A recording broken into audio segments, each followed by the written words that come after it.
Start हो गया। ये लेक्चर नंबर 4 है, डिटर्मिनेंट चैप्टर चल रहा है। एक वीडियो सीरीज चला रहे हैं जो 12th के बोर्ड को ध्यान में रखते हुए IIT JEE के 2025 के एग्ज़ाम को सिलेबस को डिज़ाइन में करते हुए इस प्रकार की वीडियो सीरीज तैयार की जा रही है इस चैनल पर हमारे। और लेक्चर नंबर 3 तक आपने डिटर्मिनेंट को खोलना, को फैक्टर क्या होता है, माइनर क्या होता है, और इस पर हम लोग चर्चा कर चुके थे। अब इसी संदर्भ में आगे बढ़ते हुए लेक्चर नंबर 4 में प्रॉपर्टीज़ ऑफ डिटर्मिनेंट पर चर्चा करेंगे और उससे जुड़े हुए कुछ क्वेश्चनों को सॉल्व करने की कोशिश करेंगे। ठीक है, जैसे कि अब तक हमने पढ़ा क्या, डिटर्मिनेंट ओपन करते वक्त जैसे प्लस माइनस का साइन हमने बताया था, यहाँ पे लगाते हैं प्लस माइनस प्लस। ये क्यों लगाते हैं, ये कहाँ से आ जाते हैं, तो इसका जवाब आपको बताया गया था कि कोफैक्टर की डिफिनीशन में जो -1 की पावर i प्लस जे है ये देता है पॉजिटिव। मान लीजिए हमने इसका कोफैक्टर लिखना है, ये इस एलिमेंट का अगर एड्रेस लिखे A31 है तो इसका कोफैक्टर क्या होगा, C31 होगा। ठीक है, और C31 होगा तो i प्लस जे कितना हो जाएगा, 4 हो जाएगा। तो -1 की पावर 4 क्या आएगा, पॉजिटिव आएगा, तो इसलिए यहाँ पे पॉजिटिव आता है। ऐसे ही यहाँ पे प्लस माइनस प्लस करके आता है। जैसे मान लीजिए इसका कोफैक्टर होगा C12, इसका कोफैक्टर होगा तो i प्लस जे की वैल्यू आएगी i प्लस जे, यानी कि 1 प्लस 2 आ जाएगा 3, जो कि ऑड होगा। -1 की पावर 3 ऑड बराबर -1 आता है, तो ये -1 आएगा। यहीं से प्लस माइनस का साइन यहाँ से कोफैक्टर में लिखते थे। ये अभी तक हम लोग ने पिछले लेक्चर पे इस पर चर्चा करी। डिटर्मिनेंट की वैल्यू की डिफिनेशन क्या है, मतलब अगर जैसे मान लो जैसे खोलना, तो आप सभी को पता चल गया कि डिटर्मिनेंट को कैसे खोलते हैं, कैसे ओपन करते हैं किसी भी रो या कॉलम के लॉन्ग। तो आपको पता है कि 6 तरीके से हम किसी भी डिटर्मिनेंट को ओपन कर सकते हैं। ठीक है सर, डिटर्मिनेंट की परिभाषा क्या है, तो डिटर्मिनेंट की परिभाषा क्या है, उसकी वैल्यू की क्या परिभाषा है। डिटर्मिनेंट क्या होता है, किसी भी कॉलम का या किसी भी रो का उसके कोफैक्टर से, कोरस्पॉन्डिंग कोफैक्टर से मल्टीप्लिकेशन का सम जो आता है वही डिटर्मिनेशन की वैल्यू होती है। इतना आपको हम पिछले लेक्चर में बता चुके थे। कोफैक्टर और माइनर बराबर कब होते हैं ये भी हम आपको पिछले लेक्चर में चर्चा कर चुके थे, जब i प्लस जे की वैल्यू इवन आती है।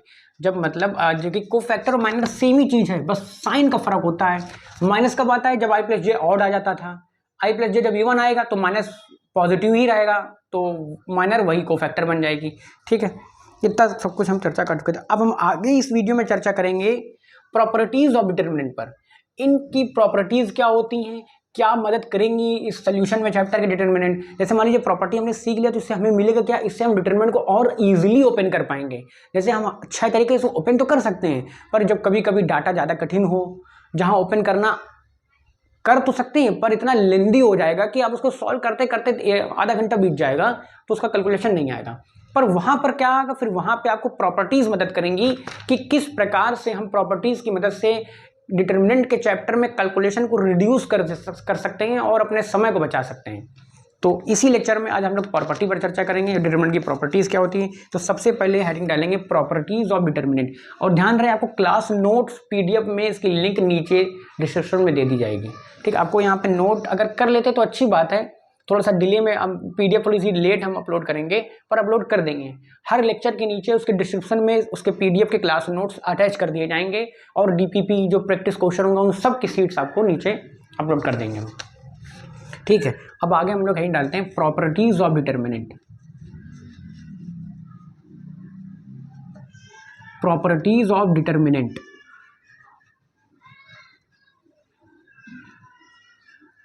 ध्यान रहे ये सिलेबस डिजाइन किया है 12th बोर्ड CBSE और IIT JEE मेन 2025 के एंट्रेंस एग्जाम को टारगेट करके।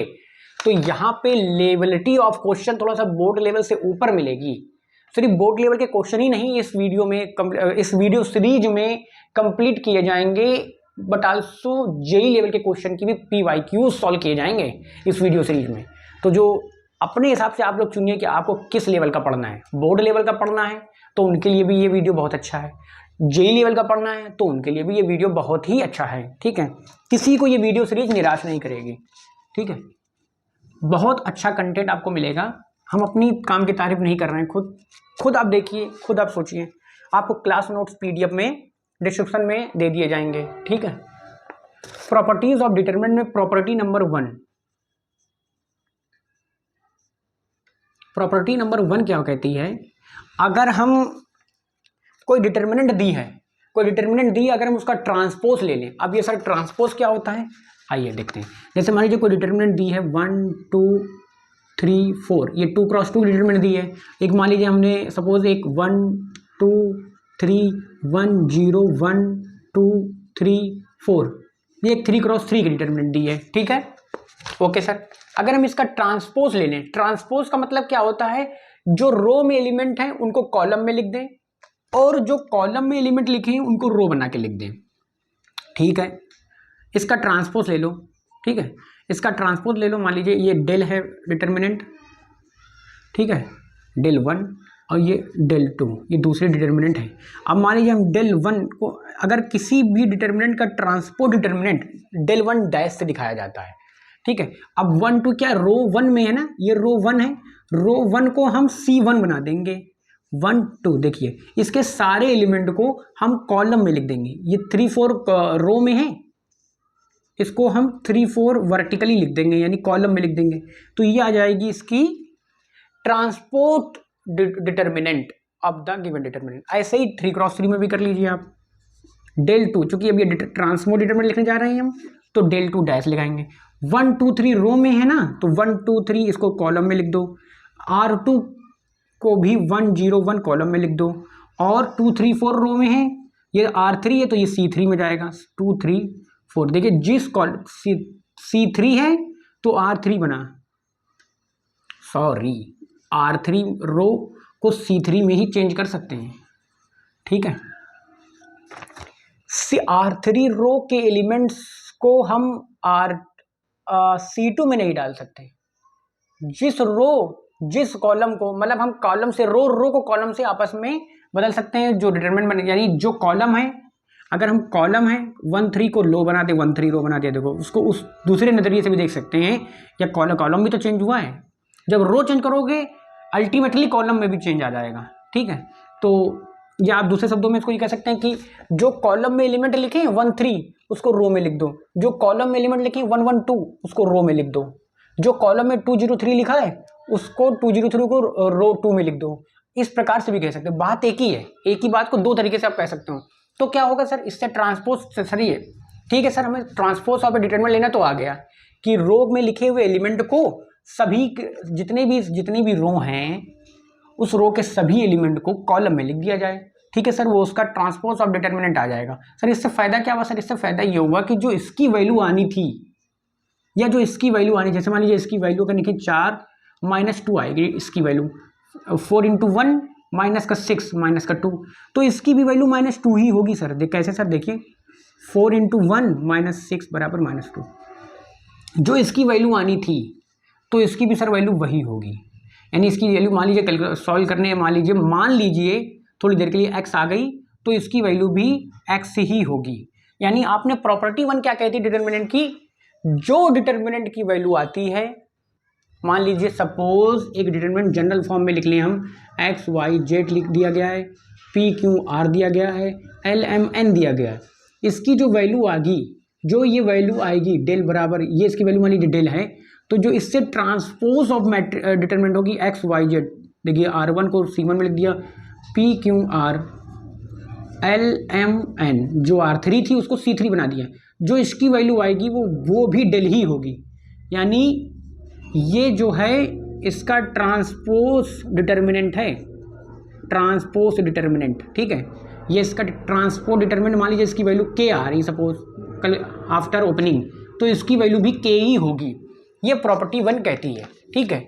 यानी अब सर इससे फ़ायदा क्या होगा, इससे कैलकुलेशन में थोड़ा फ़ायदा हो जाएगा। जब हम कहीं ना कहीं देखेंगे कि कैलकुलेशन मिस्टेक हो रही है या कैलकुलेशन टफ हो रही है, तो हम डिटरमिनेंट को चेंज कर लेंगे, उसको उसी टाइप से बना लेंगे, अपनी आवश्यकता अनुसार इसको यूज़ करेंगे। जब हम क्वेश्चन सॉल्व करेंगे तब आपको इसका यूज़ समझ में आएगा कि हाँ इसका सर कितना अच्छा यूज़ था। अभी आपको बस सिर्फ प्रॉपर्टी पढ़ा दी जा रही है, एप्लीकेशन अभी इसका नहीं पढ़ाया जा रहा है। एप्लीकेशन क्वेश्चन के माध्यम से बताएंगे कि इसका क्या अनुप्रयोग है, क्या इसका यूज हो रहा है, तो इसको हम मिटा दे रहे हैं। तो प्रॉपर्टी 1 क्या कहती है, किसी भी डिटरमिनेंट की उसके ट्रांसपोज डिटरमिनेंट की वैल्यू सेम होती है, ठीक है। प्रॉपर्टी 1 समझ में आ गया। या इसको डेल डैश से भी, ट्रांसपोज ऑफ ए डिटरमिनेंट को डेल डैश या डेल के ऊपर टी लगा देते हैं, क्योंकि ट्रांसपोज ले लेते हैं ना, इस प्रकार से रिप्रेजेंट करते हैं, और दोनों की वैल्यू सेम आती है। जो डिटरमिनेंट की वैल्यू होगी वही ट्रांसपोज ऑफ डिटरमिनेंट की वैल्यू होगी। ठीक है, प्रॉपर्टी 1 ये कहती है। प्रॉपर्टी 2 क्या कहती है? प्रॉपर्टी 2, अगर किसी डिटरमिनेंट में कोई दो रो समान है, जैसे मान लीजिए एक 2 क्रॉस 2 की 2 1 है, 2 1 है, तो इसकी वैल्यू क्या आएगी? 0 आएगी। जैसे मान लीजिए 3 क्रॉस 3 में 1 2 3 1 0 2 1 0 2, तो इसकी वैल्यू क्या होगी? 0 होगी। अगर किसी डिटरमिनेंट में किसी भी एक रो के या कॉलम के सारे एलिमेंट 0 हैं तो इसकी वैल्यू भी 0 आएगी। या अगर किसी डिटरमिनेंट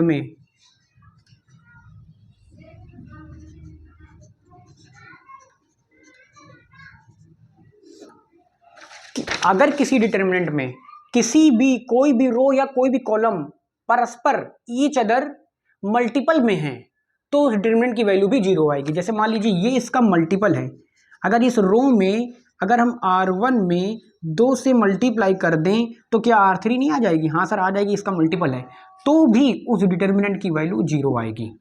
ये प्रॉपर्टी 2 कहती है। ठीक है, प्रॉपर्टी 2 क्या कहती है? एक मिनट, थोड़ा सा वीडियो पॉज करना है लाइट में थोड़े से। तो प्रॉपर्टी 2 क्या कहती है?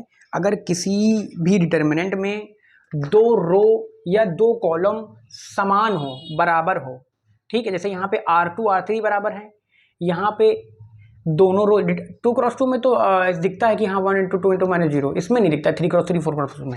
ठीक है, 4 क्रॉस 4 में 3 रो बराबर होनी चाहिए। ठीक है, 3 रो बराबर हो या 2 रो बराबर हो तो उससे भी काम चल जाता है। इफ किसी भी डिटरमिनेंट, इफ एनी 2 रो और कॉलम आर आइडेंटिकल या सेम हो या उसकी मल्टीपल में हो, जैसे यहाँ पे सेम तो नहीं लेकिन उसके मल्टीपल में है, ठीक है, तो क्या होगा? तो उसकी वैल्यू 0 आएगी। ठीक है, इफ एनी डिटरमिनेंट, ठीक है, कोई भी डिटरमिनेंट हो, अगर कोई भी 4 क्रॉस 4 की डिटरमिनेंट है, अगर उसके किसी भी रो या कॉलम के चारों एलिमेंट 0 हैं, मतलब 4 क्रॉस 4 में तो 4 होंगे, 3 क्रॉस 3 में 3 होंगे, तो उसकी वैल्यू भी 0 आएगी, चाहे 4 क्रॉस 4 हो, चाहे 3 क्रॉस 3 हो, चाहे 2 क्रॉस 2 हो। ठीक है, ओके, ये प्रॉपर्टी नंबर 2 डिस्कशन हो गया। और इससे जुड़े थोड़े से प्रॉब्लम अगर हम देख लें तो थोड़ा सा और अच्छा था। इसका यूज बड़े लेवल पर है, अभी हम प्रॉपर्टी क्या है ये समझा रहे हैं सिर्फ, और इसका यूज हम क्वेश्चन के माध्यम से आपको बताएंगे। हाँ, थोड़ा सा एग्जाम्पल भी लेते हुए चलते हैं तो थोड़ा सा ठीक रहता है। ठीक है, ठीक है, अब हम आगे चलते हैं प्रॉपर्टी नंबर 3। जैसे मान लीजिए एक और क्वेश्चन डिस्कस कर लेते हैं कि, ठीक है, लिखा हुआ है 2। अब हम अब प्रॉपर्टी नंबर 3 पर डिस्कस करेंगे। एग्जाम्पल जब हम क्वेश्चन पढ़ाएंगे और अच्छे से, हम ये 2-3 एग्जाम्पल हमने ले लिया है, समझा दिया प्रॉपर्टी 2 क्या है। प्रॉपर्टी 2 में लिख लेंगे अच्छे से कि इफ एनी डिटरमिनेंट हैव 2 रो और 2 column identical or multiple of each other, then the value of determinant is equal to 0. In the other hand, if all the element of a row or column is 0, then also determinant value have 0. Okay, ठीक है, अब हम चलते हैं property number 3 जो कहती है multiplication of determinant by a number. मतलब किसी भी डिटरमिनेंट में किसी नंबर का मल्टीप्लिकेशन किस प्रकार किया जा सकता है, इस पर देखते हैं और चर्चा करते हैं, और उससे जुड़े हुए कुछ एग्जाम्पल के माध्यम से इसकी मीनिंग को समझते हैं। क्या है प्रॉपर्टी 3? प्रॉपर्टी 3 क्या कहती है? Multiplication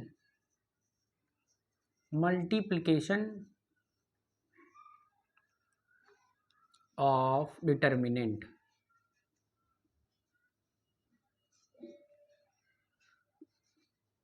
bye a number. जैसे मान लीजिए सपोज एक डिटरमिनेंट दिया हुआ है x y z p q r l m n. ठीक है, अगर हम इसमें से आपसे कहें कि इसमें से इस डिटरमिनेंट में के से मल्टीप्लाई कीजिए, और जहाँ के बिलोंग्स टू रियल नंबर में से कोई भी नंबर हो सकता है, ठीक है। इस डिटरमिनेंट में k से मल्टीप्लाई कीजिए तो उसकी वैल्यू में भी k से मल्टीप्लिकेशन हो जाएगा। सपोज इसकी वैल्यू है ये, ठीक है, तो उसकी वैल्यू में भी k से मल्टीप्लिकेशन होगा और वो k यहाँ इसमें सामने लग जाएगा, x y z p q r l m। बहुत मज़ेदार प्रॉपर्टी है ये वाली। अब यहाँ पर ध्यान देने वाली बात है, अब k को आप कहाँ भेजेंगे?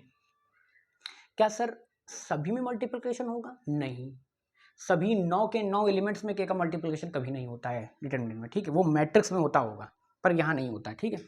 अब क्या होगा सर? सर इस k को हम या R1 में ही कर सकते हैं या R2 में डिस्ट्रीब्यूट कर सकते हैं या R3 में डिस्ट्रीब्यूट कर सकते हैं। नहीं सर, सर C1 में भी कर सकते हैं और C2 में भी कर सकते हैं और C3 में भी कर सकते हैं। यानी इसको 6 तरीके से हम इसको अंदर कर सकते हैं डिटरमिनेंट के, सिर्फ 6 तरीके से बस, ठीक है। तो इसको हम लिख सकते हैं के एक्स, मान लीजिए हमने इसको R1 के लॉन्ग R1 में मल्टीप्लाई कर दिया तो सभी R1 के तीनों एलिमेंट में इसका मल्टीप्लिकेशन आएगा और शेष 2 रो जो कि त्यों ऐसे ही उतर जाएंगी। या आप इसको R2 में भी अंदर डाल सकते थे, एक्स वाई जेड ऐसे ही रहेगा। जब चूंकि R2 में गया है तो के पी के क्यू के आर आ जाएगा, ठीक है, और एल एम एन ऐसे ही आ जाएगा।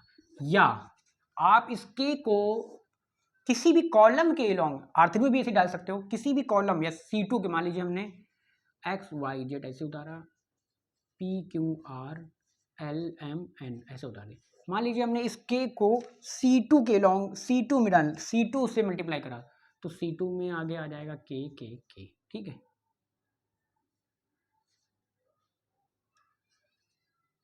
ठीक है, तो इन सभी की जो वैल्यू होती है बराबर होती है और उसकी वैल्यू में किसी डिटरमिनेंट में अगर k से मल्टीप्लिकेशन होगा तो उसकी वैल्यू में भी k से मल्टीप्लिकेशन हो जाएगा।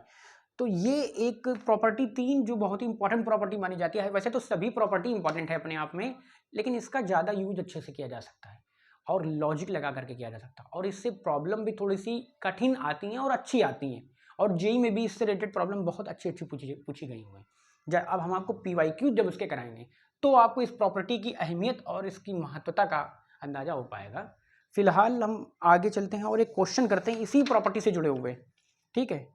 फिर हम नेक्स्ट प्रॉपर्टी, अब इससे जुड़े हुए हम 2 क्वेश्चन करेंगे और इस प्रॉपर्टी को थोड़ा सा अप्लाई करके इसको थोड़ा सा और समझेंगे कि हाँ ये किस प्रकार से यूज में आ रही क्वेश्चनों को सॉल्व करने में, ठीक है।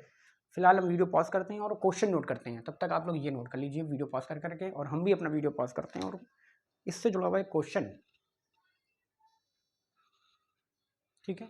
अब देखिए प्रॉपर्टी नंबर 3 से ही जुड़ा हुआ एक बहुत अच्छी प्रॉब्लम है, 3 से ही जुड़ी हुई एक बहुत अच्छी प्रॉब्लम है। सिद्ध करना है विदाउट एक्सपेंडिंग, बिना प्रसार किए हुए, बिना एक्सपैंड किए हुए इन तीनों डिटर्मिनेंट को बराबर प्रूफ करना है। अरे सर ये कैसे हो पाएगा, हमको तो सर अब सिर्फ एक्सपैंड करना आता था। हम सर इसको R1 के अलॉन्ग खोल के इसकी वैल्यू देख लेते हैं, इसको R1 के अलॉन्ग खोल के इसको वैल्यू देख लेते हैं, इसको R1 के अलॉन्ग इसको खोल के इसको, और तीनों वैल्यू सर बराबर आती तो हम प्रूफ कहते हैं हैंस प्रूफ। हाँ ऐसे भी हो जाएगा पर वो बहुत लेंदी काम होगा, यहीं पर प्रॉपर्टी का रोल आ जाता है। यही इसी अब आपने देखा कि प्रॉपर्टी कितनी इंपॉर्टेंस है कि अब 3 बार खोलेंगे और तीनों बार एक्सपैंड करेंगे, फिर गुणा भाग करेंगे, तब कहीं जाके आप प्रूव कर पाएंगे। लेकिन अगर प्रॉपर्टी आपने अच्छे से पढ़ ली तो आप यही प्रूवमेंट को मिनटों में सॉल्व कर सकेंगे और विदाउट लॉन्ग और लेंदी कैलकुलेशन के, ठीक है। अब हम प्रॉपर्टी 3 को यहाँ पर यूज करते हैं, ठीक है। कैसे देखिए यूज करेंगे, मान लीजिए हमने यहाँ पर लिख लिया, ठीक है। अब हमने फर्स्ट पार्ट उठा लिया, first part having taken first part क्या है ये, ठीक है। फर्स्ट पार्ट क्या है, एक्स रो 1 में इस प्रकार से लिखे हुए एलिमेंट हैं, वाई। अब हमको जो लाना है उसको देखते हुए प्रॉपर्टी 3 को लगाएंगे। प्रॉपर्टी 3 क्या कहती है, वही मल्टीप्लिकेशन कर लो या कॉमन ले लो।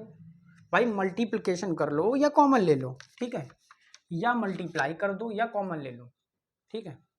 तो फर्स्ट पार्ट ये है, अगर हम इस रो से R1 से, अगर हम R1 से x कॉमन ले लें, R1 से x कॉमन ले लें, R2 से y कॉमन ले लें और R3 से z कॉमन ले लें, तो मेरा ये डिटरमिनेंट क्या बन जाएगी, ठीक है। ये डिटरमिनेंट बन जाएगी मेरी 1 1 1 x x square y y square z z square, ये मेरी डिटरमिनेंट ये बन जाएगी। ठीक है, अच्छा देखिएगा, अब आप देखिएगा अगर हम एक्स वाई जेड आ गया है, ठीक, अब हमको सेकंड पार्ट देखिए, हमने क्या लिया, सिर्फ R1 से x कॉमन लिया है, R2 से y कॉमन लिया है, R3 से z कॉमन लिया है। ठीक है, अगर अच्छा ये चीज़ अगर वेरीफाई करना है ये दोनों परसेंट बराबर हैं तो आप देख लीजिए मल्टीप्लिकेशन ऑफ डिटरमिनेंट क्या कहती है, जेड का मल्टीप्लिकेशन किसी भी एक रो में होगा, हम अपनी मर्जी से किसी भी रो में कर दें, चाहे हम इसमें कर दें, चाहे इसमें कर दें, चाहे हम इसमें कर दें, सही होगा। जरूरी नहीं कि आपने जिससे कॉमन लिया उसी में करेंगे, लेकिन हाँ अगर हम जेड में इससे कर दें तो ये वो रो आ जाएगी, वाई का अगर हम इसमें कर दें तो ये रो आ जाएगी, अगर हम एक्स का इसमें कर दें तो तीनों का मल्टीप्लिकेशन हो जाएगा और अपनी इच्छा अनुसार हो जाएगा, वही डिटरमिनेंट आ जाएगी। ठीक है, इसका मतलब कॉमन आपने सही लिया। अब आप अपनी आवश्यकता अनुसार आपको क्या चाहिए उस प्रकार से इस तीनों टर्म का अंदर मल्टीप्लाई कीजिए। ठीक है, अच्छा हमको सर यहाँ पे एक्स वाई जेड चाहिए, यहाँ 1 1 1 है, अच्छा हम सर एक्स वाई जेड का हम यहाँ पे यहाँ मल्टीप्लाई कर दें यहाँ पे, हाँ तो आप सेकंड पार्ट आ जाएगा। देखिए आप यहाँ पे लिख लेंगे हम डायरेक्टली, मतलब जैसे हमने यहाँ पे लिख दिया है कि बिना लिखे कॉमन लिख दिया, अब आप लिखें एक एक लाइन करके देखिए, यहाँ पे तीन काम एक ही लाइन में हमने कर दिया है। समझने वाले समझ जाएं, जिनको नहीं समझ में आ रहा है तो वीडियो पास करके दोबारा समझें, या अपने रफ पेपर में आप कैसे लिखेंगे, मान R1 से x कॉमन लेने पर, R2 से y कॉमन लेने पर और R3 से z कॉमन लेने पर, आपको 3 लाइनों का काम हमने यहाँ पे कम समय बचाने के लिए जल्दी से लिख दिया। ठीक है, अब हम यहाँ पे फिर लिखेंगे एक्स वाई जेड का C1 में मल्टीप्लाई कर दें, एक्स वाई जेड का C1 में मल्टीप्लाई कर दें, यहाँ पे लिखेंगे multiply in C1 by x y z. ठीक है, तो देखिए ये डिटरमिनेंट क्या आ जाएगी मेरी, x y z x y z x y z. ठीक है, और सेम ऐसा ही हो, और बाकी जो दो कॉलम है इसको ऐसे उतार देंगे क्योंकि वहाँ हमने मल्टीप्लिकेशन का कुछ काम नहीं किया है, जेड स्क्वायर। ठीक है, ये मेरा, ये देखिए फर्स्ट पार्ट लेके चलिए तो सेकंड पार्ट आ गया, ये मेरा सेकंड पार्ट आ गया। ठीक है, ये मेरा सेकंड पार्ट आ गया। ठीक है, अब हम देखिए, अब और देखिए, अगर हम इसी से अगर हम क्या कर दें, हम कर देंगे C1 में x से सिर्फ मल्टीप्लाई। ठीक है, और यहाँ वाई स्क्वायर चाहिए, यहाँ y चाहिए, यहाँ y चाहिए, और C2 में y से, देखिए C1 में x से, C2 में y से, और यहाँ पे z चाहिए, यहाँ भी z चाहिए, यहाँ पे भी z चाहिए, और C3 में z से मल्टीप्लाई। अब देखिए एक्स वाई जेड का अच्छे तरीके से मल्टीप्लिकेशन हो रहा है, अपनी मर्जी से हम किसी भी रो या किसी भी कॉलम से मल्टीप्लिकेशन कर सकते हैं। तो देखिए यहीं से आप अच्छे से करो, आप फिर से फर्स्ट पार्ट उठाएंगे, कॉमन लेंगे और फिर मल्टीप्लाई करके दिखाएंगे। आप ऐसे ही नहीं कर देंगे जैसे हम कर रहे हैं यहाँ पे सोल्यूशन। ठीक है, अगर हम C1 में x से मल्टीप्लाई कर दें, देखिए हाँ आवश्यकता अनुसार कर दिया, और C2 में y से मल्टीप्लाई कर दें तो एक्स वाई वाई स्क्वायर और जेड वाई आ जाएगा। ठीक है, और z का C3 में मल्टीप्लाई कर दें, Z X square Z Y square Z cube आ जाएगा, और ये मेरा आ जाएगा थर्ड पार्ट। फर्स्ट पार्ट से ही दोनों पार्ट निकल के आ सकते हैं, बस उसको मल्टीप्लाई किस प्रकार से करना है वो आपको जो प्रूवमेंट करनी है उस वो देख के आपको पता चल जाएगा, अगर आपको देखना आता है तो। और जैसे हमने देखा आपको सेम वैसे ही देखना है, और इसलिए यहाँ पे लिख देंगे फर्स्ट पार्ट बराबर सेकंड पार्ट बराबर थर्ड पार्ट, हेंस प्रूव्ड। ठीक है, ओके, ये क्वेश्चन जो था प्रॉपर्टी 3 का जबरदस्त यूज था। इसमें प्रॉपर्टी 3 क्या कहती है, आप किसी भी एलिमेंट या किसी भी डिटर्मिनेंट में आप किसी भी रो या किसी भी कॉलम के लॉन्ग मल्टीप्लाई कर सकते हैं, सभी में मल्टीप्लिकेशन। और या कॉलम अगर आप मल्टीप्लाई कर सकते हैं तो कॉमन भी तो ले सकते हैं, कॉमन एक तरह से वही कॉमन का मतलब वही मल्टीप्लिकेशन होता है। सर यहाँ आप प्रॉपर्टी जो मल्टीप्लाई करने की थी पर आपने तो यहाँ पे पहले कॉमन लिया फिर मल्टीप्लाई किया, देखिए कॉमन मल्टीप्लाई एक ही चीज़ होती है। अगर आप किसी में मल्टीप्लाई कर पा रहे हैं तो उससे वो चीज़ निकाल भी तो सकते हैं। जैसे मान लीजिए कोई इक्वेशन है x+3 और 3 से मल्टीप्लाई किया और +6, तो क्या इससे 3 कॉमन नहीं आ पाएगा, 3 कॉमन भी तो आ जाएगा सर, x+3 +2, ये बस वही चीज़ यहाँ पे लिखी हुई है और कुछ नहीं लिखा हुआ। ठीक है, तो अब हम ये क्वेश्चन थोड़ी देर, आप जो जिसको नोट करना है नोट कर ले, लेकिन आपको सोल्यूशन अपनी कॉपी में अपने बोर्ड पेपर पे इस प्रकार सोल्यूशन नहीं करना है, पूरा एकदम लिखना है आपको। First part, having taken first part, taken common x from R1, taken common y, next line में from R2, taken common z from R3। 3 लाइन के बाद ये आएगी। ठीक है, फिर उसके बाद आफ्टर मल्टीप्लिकेशन XYZ इन C1 है। तो इस प्रकार से पूरा डिटेल में आपको इसका सोल्यूशन लिखना है। सोल्यूशन यही है पर इसको डिटेल वे में लिखना है, तभी आपको बोर्ड में नंबर मिलेंगे पूरे पूरे, नहीं तो आपके नंबर कट सकते हैं। देखिए ये भी प्रॉपर्टी 3 से जुड़ा ही क्वेश्चन है। इसमें भी कॉमन और मल्टीप्लिकेशन के अलावा और कुछ नहीं करना है आपको। सर F0 की वैल्यू याद करना है सर, इसको एक्सपैंड कर लें और फिर जहाँ जहाँ x है वहाँ वहाँ F100 लिख दें, वो वैल्यू आ जाएगी।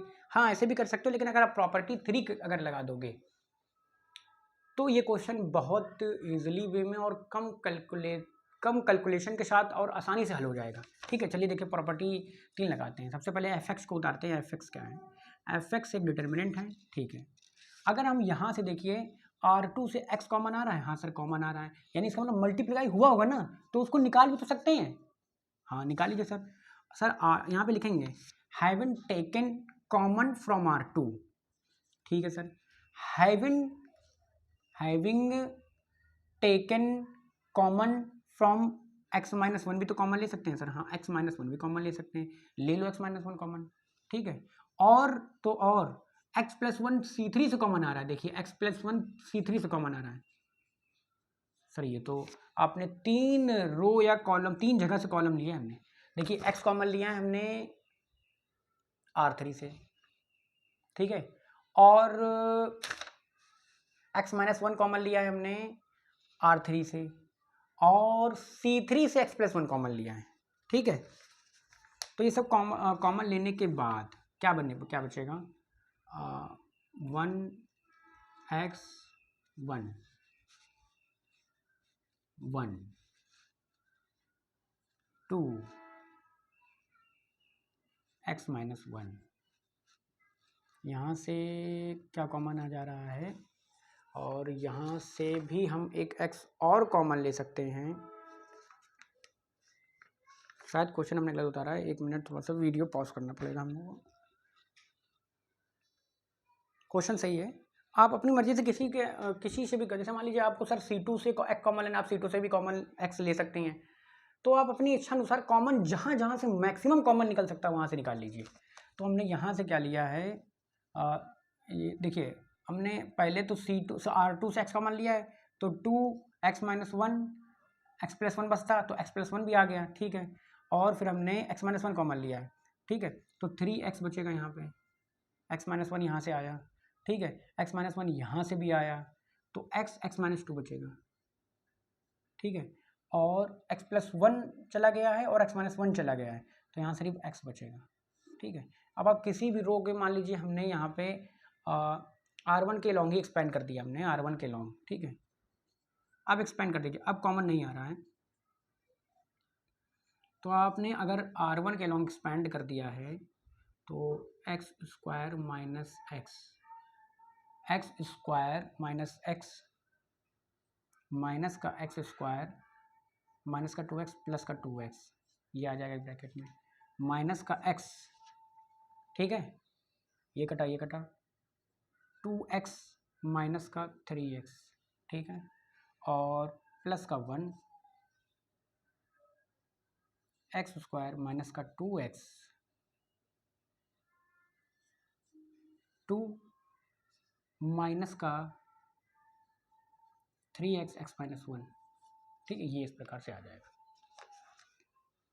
अब इसको आप थोड़ा सा कैलकुलेशन करेंगे और सॉल्व करेंगे, क्योंकि अब इससे ज़्यादा कॉमन नहीं आ पा रहा है ना, तो आप इसको बस सिर्फ सॉल्व करने के अलावा आपके पास और कोई रास्ता नहीं है। हम इसको थोड़ा सा सॉल्व कर दे रहे हैं। तो ये कैलकुलेशन का पार्ट था, वो हमने वीडियो में ना दिखा करके ऐसे ही हमने सॉल्व कर ली, क्योंकि उसमें टाइम कंज्यूम होता। तो इसमें बस देखिए माइनस x कुछ नहीं करा हमने, इसके अलावा x² से x² काट दिया है, तो इसको ये घट गया है। देखिए सब कुछ कटेंगे नहीं, सब घट जाएंगे, घटने के बाद यहाँ पे जीरो आ जाएगा इस ब्रैकेट में, तो यहाँ पे कुछ भी हो तो जीरो अल्टीमेट। तो हमें क्या करना था, एफ 100 क्या करना था, यानी जहाँ ये एक इक्वेशन आ गई अपने आप में, एक इक्वेशन है, ठीक है। अब बस जहाँ जहाँ एक्स है यहाँ पे वहाँ 100 रख दो, चूंकि यहाँ पे एक्स है ही नहीं, तो F100 बराबर जीरो आ जाएगा। तो इस क्वेश्चन का आंसर आ जाएगा जीरो। और ये भी क्वेश्चन प्रॉपर्टी 3 से रिलेटेड था। इसमें हमने कॉमन लिया है R2 से, कॉमन लिया है C3 से x+1, और कॉमन लिया x-1 R3 से भी, R2 से भी, ठीक है। आप अपने अनुसार कहीं से भी, मान लीजिए आप C2 से x कॉमन ले लें, x+1 आपको C3 से ही कॉमन लेना पड़ेगा, और x-1 आप R3 से कॉमन ले लें। इस प्रकार से भी इसको दो तरीके से अपने अपने, देखिए डिटरमिनेंट में सोल्यूशन ऑफ मेथड अलग अलग हो सकती है कई। अब आपका HW होगा, इसी क्वेश्चन को C2 से x कॉमन लीजिए और से x कॉमन लेकर के हल करिए, तब भी आपका आंसर F100 जीरो ही आएगा, ठीक है। अब हम अगली प्रॉपर्टी की तरफ चलते हैं। प्रॉपर्टी नंबर 4 क्या कहती है, थोड़ा सा इसको नोट करना, नोट कर लीजिए, वीडियो हम पॉज कर रहे हैं। प्रॉपर्टी नंबर 4, प्रॉपर्टी नंबर 4 क्या कहती है,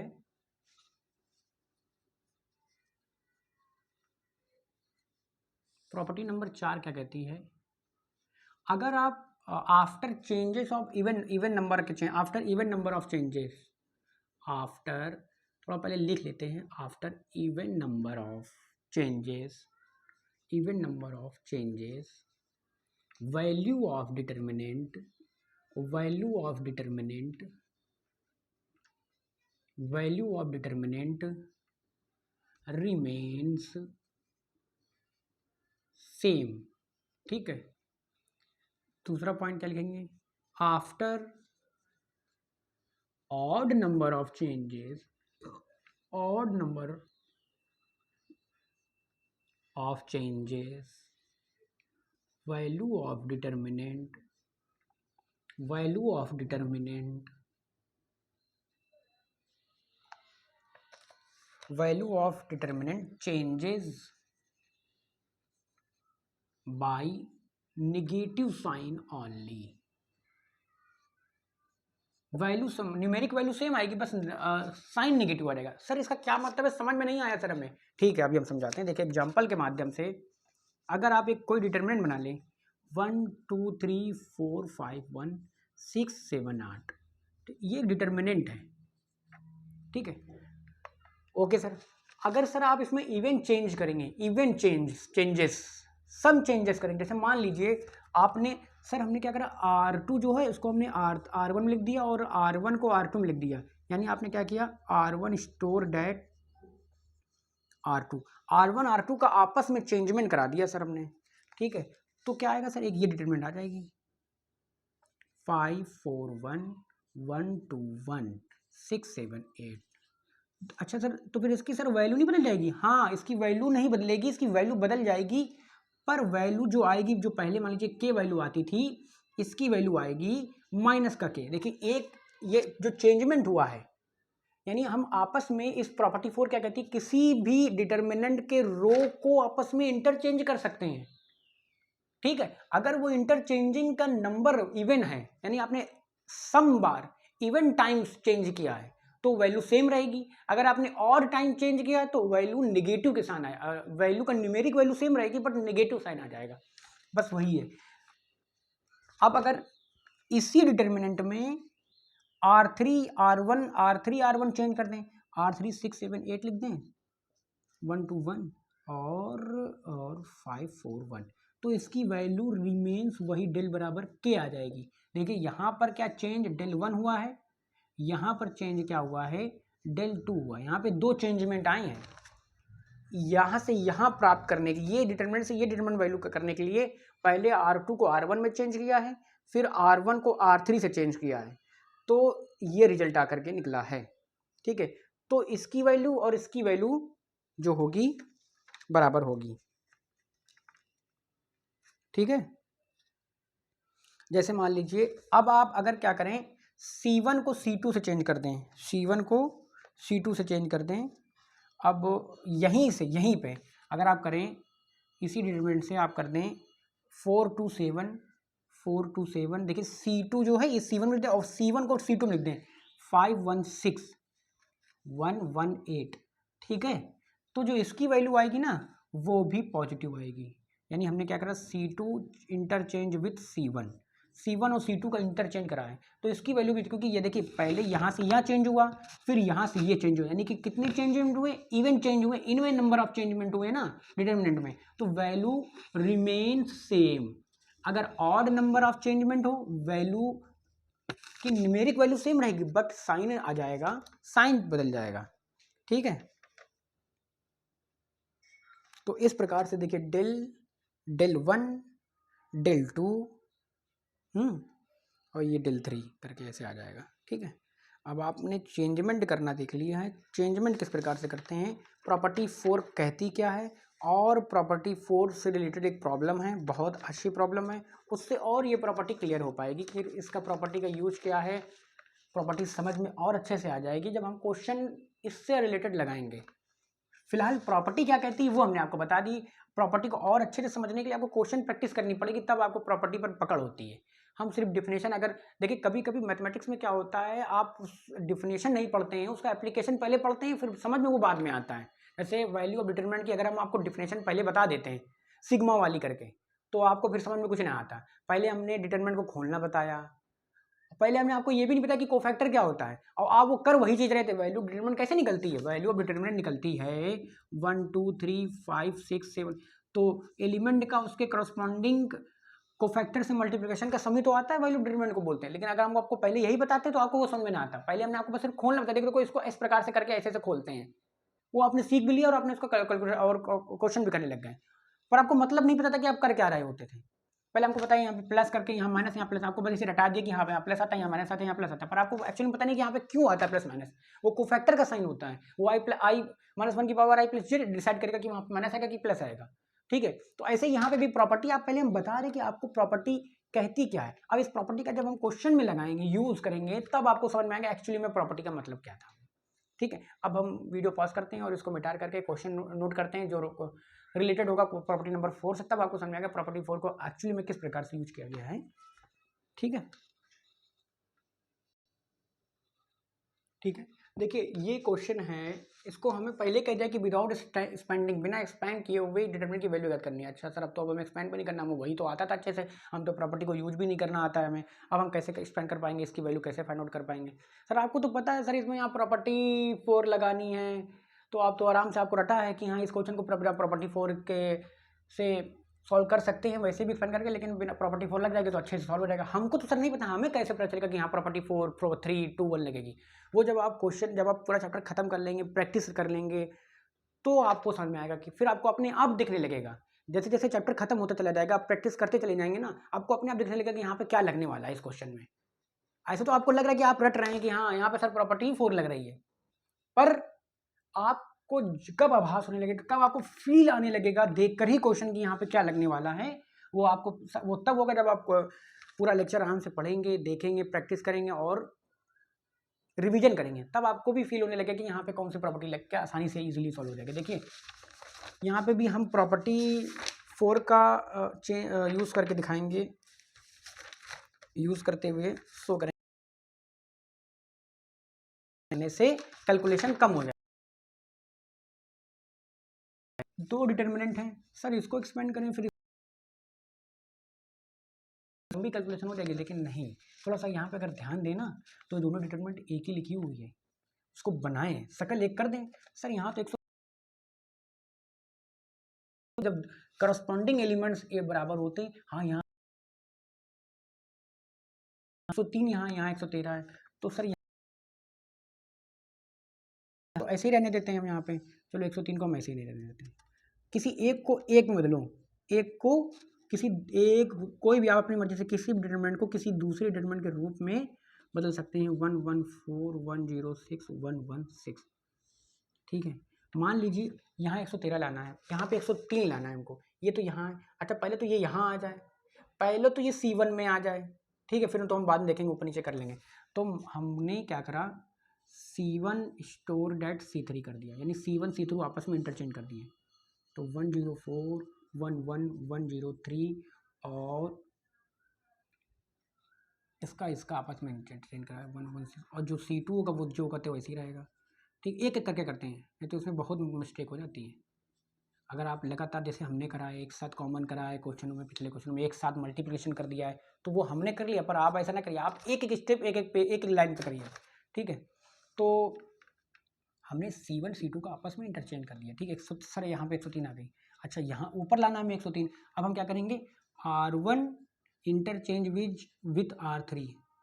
R1 यहाँ लाना ना, तो यानी R1 R3 को यहाँ R1 को नीचे लिखते हैं, क्योंकि डिटरमिनेंट की प्रॉपर्टी ऑफ डिटरमिनेंट क्या कहती है, हम कॉलम और कॉलम का कॉलम से, रो का रो से इंटरचेंज कर सकते हैं।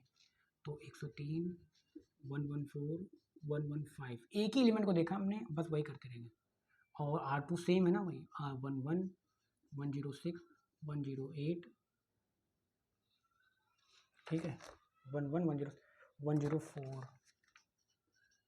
116 113, ये आ जाएगी। देखिए ये डिटरमिनेंट थी, इसमें ये इंटरचेंज किया, फिर ये किया, तो ये आ गई। सर यहाँ भी 103 बन गया, सर यहाँ भी 103, देखिए वैल्यू सेम हो गई। नहीं सर, अभी भी कुछ थोड़ा बहुत है दिक्कत। ये C1 तो में बराबर हो गया, पर यहाँ थोड़ी सी दिक्कत है सर। यहाँ 113 यहाँ पे है और यहाँ पे। अच्छा, तो फिर इंटरचेंज कर लो, यानी कि अब क्या करना है sir, C2 interchange with C3, यानी C2 यानी C3 सर इधर कर दो, C2 पूरा मैथ डिटरमिनेंट वही बन जाएगी। हाँ, तो इसको भी ऐसे ही जो का तो पूरा उतारेंगे, ये पूरा यहाँ पे उतारेंगे। अब हम यहाँ पे लिख रहे हैं ये वाली लाइन 103 11 104 115 108 113 114 106 116, ये डिटरमिनेंट प्लस ये डिटरमिनेंट। अब क्या करना है, ये तो सेम है, इसको तो कुछ नहीं करना है हमें। 103 11 104, ठीक है। अब इसको क्या करना है, C2 को C3 में बदलना है। 115 108 113, और ये यहाँ लिखना है 114 106 116, और ये डिटरमिनेंट ये इस प्रकार से हमने इसे बंद कर दिया। ठीक है। अच्छा सर, अब तो पूरी वही डिटरमिनेंट बन गई सर, अभी भी तो यानी कि 2 इंटू ये डिटरमिनेंट, अभी भी तो इसको एक्सपेंड करना है? नहीं, अब एक्सपेंड नहीं करना है। अब आपको देखना क्या है, यहाँ पे देखिए कितने चेंज हुए हैं। पहले एक ये चेंज करा हमने, ठीक है, फिर ये दूसरा नंबर 2 चेंजमेंट ऑफ नंबर 2, फिर ये तीसरी, यानी 3 चेंज। यानी ये डिटरमिनेंट से ये डिटरमिनेंट कब बनी है, इस डिटरमिनेंट से ये डिटरमिनेंट बनने में कितने चेंजमेंट किए गए हैं सर? 1 2 3, नंबर ऑफ चेंजमेंट 3 है, जो कि ऑड है। इसका मतलब ऑड करने से ही तो ये डिटरमिनेंट, यानी जो इसकी वैल्यू होगी और जो इसकी वैल्यू होगी, ठीक है, वो एक दूसरे के अपोजिट होगी। मतलब सर क्या समझ में आया? सर देखिए, नंबर ऑफ चेंजमेंट ऑड है, तो इसकी जो वैल्यू होगी और इसकी वैल्यू आपस में न्यूमेरिक वैल्यू में तो सेम होगी, पर अपोजिट होगी। इसका मतलब इसका रिजल्टेंट जो आएगा वो 0 आ जाएगा। कैसे सर? देखिए, यहाँ से यहाँ है तो एक चेंज हुआ, तो सर इसकी और इसकी वैल्यू आपस में माइनस के साथ लिखी जाएगी, लिख दिया। सर यहाँ से यहाँ आए, एक ही चेंज हुआ, तो सर जो वैल्यू इसकी होगी, फिर एक माइनस और आएगा, माइनस माइनस यहाँ पे प्लस हो जाएगा, फिर एक माइनस और आएगा यहाँ पे। इस प्रकार से भी कर सकते हो आप डायरेक्ट, ठीक है। तो देखिए सर, यहाँ से ये और ये कट के वैल्यू आ जाएगी 0, ठीक है। ये चल रहा था, ठीक है, यहाँ से ये यहाँ से चला, ये लाइन ये लिखी और इस प्रकार से ये 0 आ गया। देखिए, आपने प्रॉपर्टी 4 को यूज़ किया है। फिलहाल इससे रिलेटेड एक ही क्वेश्चन हम यहाँ पे रखते हैं अपने लेक्चर सीरीज में, और प्रैक्टिस में बहुत क्वेश्चन आपको मिलेंगे प्रॉपर्टी 4 को यूज़ करने के लिए, तो आपको बहुत मज़ा आने वाला है। आप ये ना समझिए सर हमको तो ये रटना पड़ेगा, सर यहाँ पे प्रॉपर्टी 4 लगाई है, पर कैसे लगा दी सर आपने, हमको तो याद करना पड़ेगा। अभी फिलहाल आपको समझ रहे हैं, आप समझिए, बस देखिए कैसे यूज हो रहा है। बस जैसे जैसे चैप्टर खत्म होता जाएगा और प्रैक्टिस आप करते जाएंगे, तो आपको अपने आप दिखने लगेगा कि यहाँ प्रॉपर्टी 4 ही लगेगी, और कैसे लगेगी वो आप खुद अपना यूज करते रहेंगे। पर आप लेक्चर के साथ बने रहिए, तभी आपको मज़ा होने वाला है। देखिए, हमने 2 डिटरमिनेंट को विदाउट इन दोनों डिटरमिनेंट की वैल्यू ज्ञात करनी थी बिना एक्सपेंड करे, ठीक है सर। सेम देखिए, जो एलिमेंट यहाँ है वही एलिमेंट यहाँ पे थे। हाँ सर, ये बात क्लिक कर गई। इसका मतलब वैल्यू यानी डिटरमिनेंट दोनों एक ही हैं, इसका मतलब मान दोनों का कुछ एक ही जैसा निकलने वाला है। अगर हम सेम कर दें दोनों डिटरमिनेंट को, यानी कि इसका मतलब आपने क्या दिमाग में रखा कि इसको इनको दोनों को सेम बनाना है। सेम बनाने के लिए क्या करना पड़ेगा, यहाँ 103 है, यहाँ भी 103 लाना। अब 103 लाने के लिए जो करना पड़ेगा कर दीजिए। अच्छा पहले तो ये C3 या 103 यहाँ पे, तो पहले ये यहाँ आए, ठीक है, या ऊपर चला जाए। आप अपने देखिए इंटरचेंज जो मैंने लिए वो आप ये देखिए, डिटरमिनेंट का जो सोल्यूशन है बहुत तरीके से हो सकते हैं, यही तरीका नहीं हो सकता, बहुत तरीके से हो सकते हैं। यही 3 तरीके से आप इंटरचेंज नहीं करें। ये डिटरमिनेंट से ये डिटरमिनेंट बनाने के लिए आप कई इस रास्ते से नहीं चल सकते, और भी इससे अलग भी डिफरेंट रास्ते होंगे, आंसर लेकिन सेम आएगा। यही तो डिटरमिनेंट चैप्टर की खासियत है। यहाँ पे आंसर सेम होगा पर रास्ते कई होंगे। आप मेरा रास्ता कुछ अलग हो सकता है, आपका रास्ता कुछ अलग हो सकता है। जैसे मान लीजिए आप 113 से यहाँ पे 103 लाना था, तो आप क्या करते, पहले R1 R3 का चेंज करते हैं, पहले आप R1 R3 का चेंज करते हैं, फिर C3 C1 का चेंज करते हैं। यानी पहले आप ये काम पहले कर सकते थे, ये काम आप बाद में कर सकते थे। तो ये आ गया यहाँ पे 104 103, आपने क्या किया C1 C3 करा, तो आप पहले यहाँ पे 103 यहाँ लिया है, ठीक है। फिर यानी एक चेंजमेंट हुआ, यानी C1 C3 यानी इंटरचेंज हुआ, तो उसका मतलब जो इसकी वैल्यू होगी तो इसमें निगेटिव आ जाएगा यहाँ पे। फिर आपने चेंज किया, यानी अब फिर माइनस आ जाएगा, फिर पॉजिटिव माइनस माइनस प्लस आ जाएगा। यानी आफ्टर चेंज ऑफ ऑड हमेशा निगेटिव आता रहे, एक चेंज में हमेशा निगेटिव आएगा, तो माइनस माइनस लगाते रहें, माइनस आ गया, अल्टीमेटली 0 आ गया, ठीक है। फिलहाल इस वीडियो में इतना ही रखते हैं। आगे प्रॉपर्टी नंबर 5 पर बात करेंगे लेक्चर नंबर 4 में। और फिलहाल अभी आपको कोई भी HW, कोई भी DPP, कोई भी प्रैक्टिस के लिए कोई शीट आपको नहीं दी गई है अभी तक।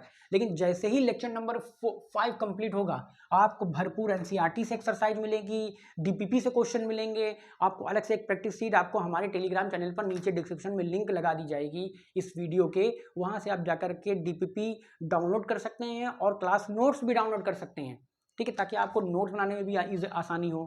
फिलहाल इस वीडियो में इतना ही रखते हैं, तब तक आप रिवीजन करिए। 4 लेक्चर अब तक अपलोड हो चुके हैं यूट्यूब पर, चारों लेक्चर को फिर से देखिए, फिर से प्रैक्टिस करिए अच्छे से, अपने आप खुद नोट्स बनाइए। जो मेरे क्लास नोट्स हम आपको प्रोवाइड करेंगे, इसके अलावा आप अपने खुद भी नोट्स बनाइए। जब आप अपने खुद नोट्स बनाएंगे तो आपको ज़्यादा प्रैक्टिस होगी, ज़्यादा आपको समझ में आएगी मैथ।